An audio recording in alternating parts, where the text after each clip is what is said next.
Jaalatamtoota fi kabajamtoota hordoftoota Fayyisee YouTube kan taatan hunduma keessanii bakka jirtanitti nageenyi koo kan jaalalaa isin bira haa ga'u isiniin jecha har'ammoo viidiyoo biraa qabadhee isiniif dhiyaadhee jira. Hanga dhuma viidiyoo kiyyaatitti na wajjin turaadha. Viidiyoo kiyya ishee laayik gochuudhaan namoota hedduu biraan akka geessan jaalalaa fi kabajaan isin gaafadha. Warroonni maatii Fayyisee ta'uu barbaadan Fayyisee tuub jettanii gama maatii kiyyaatitti yoo makamtan anaa dhufu manni kiyya mana keessanii jedhee isistimachuun jaaladha. Akkasumas warroonni maatii Fayyisee taatanis viidiyoo kiyya sabskiraayib yaada fi qeeqa qabdan akkasumas jabaadhu warri jettan na jajjabeessitan guddaa galatoomaa galata qabdan isiniin jechuu hin daganne.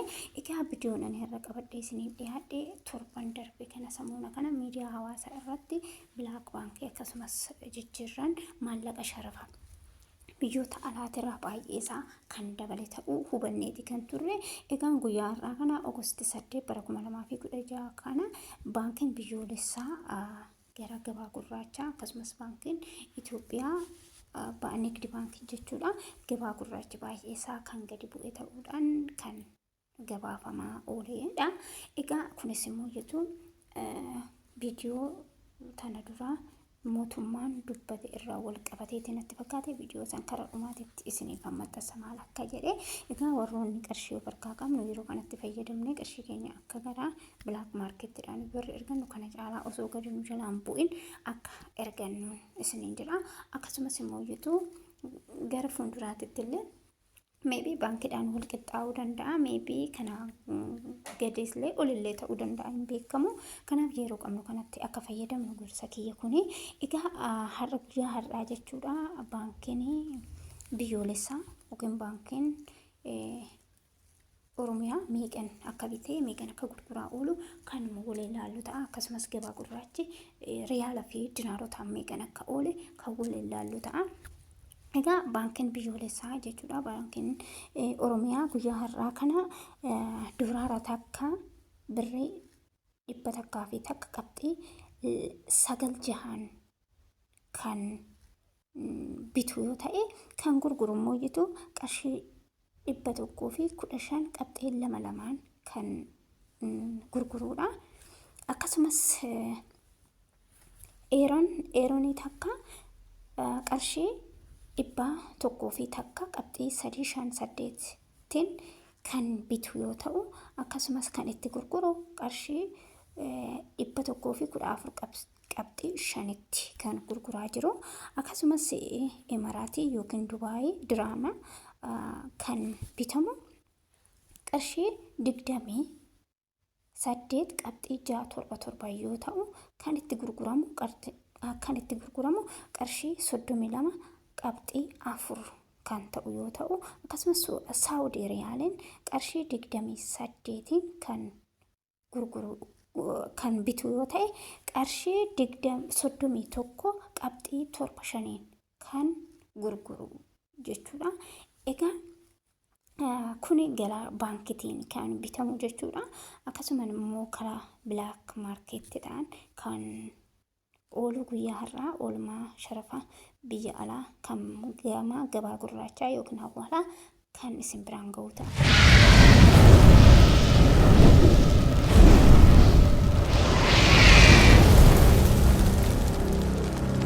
Egaa amma immoo kan waliin ilaallu bilaak maarkettii yookiin gabaa gurraachi guyyaa har'aa meeqan akka ooledha. Guyyaa har'aa US doolaariin 100 fi 19 qabxii 3 kan oolu yoo ta'u akkasumas Dubaayii dinaarri jechuudha qarshii 32 qabxii 5 birrii kan jijjiiramudha.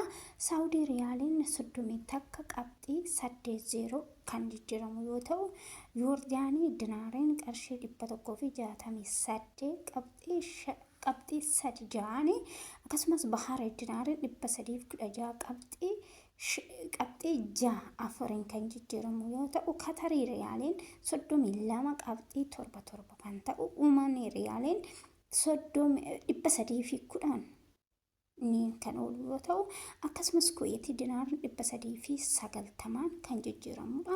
Kuni warroota riyaalaa fi dinaara kan ta'an guyyaa har'aa gabaa gurraachaan baay'ee gadi kan bu'anii jiran jechuudha. Egaa haala kanaan jechuudha haala torban kana keessatti hanga kana gabaa gurraachi kan gadi bu'e gara gabaa gurraachatiin gabaa gurraacha meebii dhoowwamuullee ni danda'a jedhamee waan yaaddessaatu kan jirudha. warroonni qarshii keessan of harkaa qabdan karaa black marketitti warra ergachuu barbaadan yeroo kanatti fayyadamtanii osoo ergattanii baay'ee gaariidha. egaa viidiyoon irraa qabadde isiniif dhiyaadde asumarratti xumuraa viidiyoo biraatiin hanga walitti deebinutti nagaan turaadha. mee haala seera amma bahe mootummaan Itoophiyaa waa'ee black market yookiin gabaa gurraacha kanaa fi waa'ee baankii wal qabsiisee maal akka jedhu moojitu viidiyoon asiin itti bufa. ani asumarratti xumuraa nagaan turaadha. yaada fi qeeqa qabdan ኮሜንት jalatti barreessa. ኢትዮጵያ ዲቫሉዌት አደረገች ገንዘቧ የሚለው ስህተት ነው። እኛ ዲቫሉዌት አላደረግንም፣ ዩኒፋይ ነው ያደረግነው። ሁለት ገበያዎች ነበሩ፣ አንዱ 100 አንዱ 50 ሲራራቁ አደጋው ስለበዛብን ዩኒፋይ ይሁኑ ነው ያልነው። ዲቫሉዌሽን ሳይሆን ዩኒፊኬሽን ነው። ሁለተኛው ነገር ግን ኢትዮጵያ ውስጥ ከነዳጅና ከማዳበሪያ ውጪ በብላክ ማርኬት የማይሰራ ምን ነገር አለ? ልብስን ጨምሮ። ለመሆኑ ባንኮች፣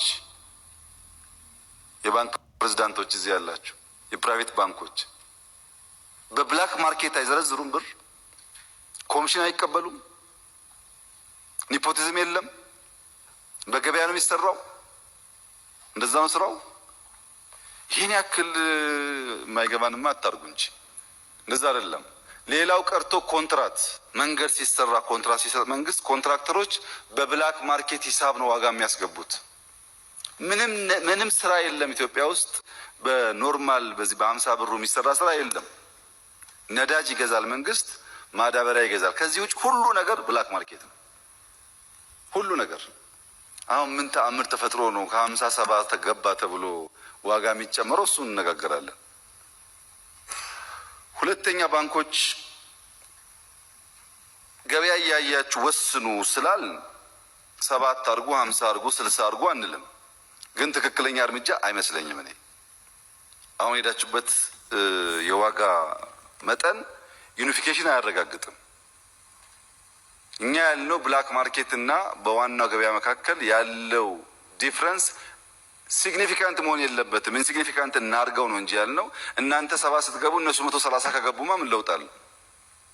ይሄ ንግግር ይፈልጋል ማለት ነው። በቂ አይደለም የተሰራው ስራ። ብላክ ማርኬትን የሚቀንስ አፕሮች መከተል አለብን። አሁን ግን ኢትዮጵያ ውስጥ ለምሳሌ ቡና የሚሸጥ ሰው ልክ አዋጅ ማታ ዜና ሰምቶ ጠዋት 10 ብር ቢጨምር ምንም ሪዝን የለውም፣ መዝጋት ነው። እንደዚህ አይነቱን ጠንካራ በሆነ መንገድ ማስተካከል ይፈልጋል። ክልሎች ሲሪየስሊ ፎሎ አድርጉ። ይሄ ማለት ይሄ ለውጥ በፕራይቬት ሴክተሩ ላይ ምንም አይነት ቼንጅ አያመጣም ማለት አይደለም። ቼንጁ ስለሚታወቅ በተሰላ መንገድ የሚደረግ ለውጥ ችግር የለውም። ይሄ መዝረፍና መቀማት ግን አይፈቀድም። ለዛ የተዘጋጀ ግብረ ኃይል አለ ከፍተኛ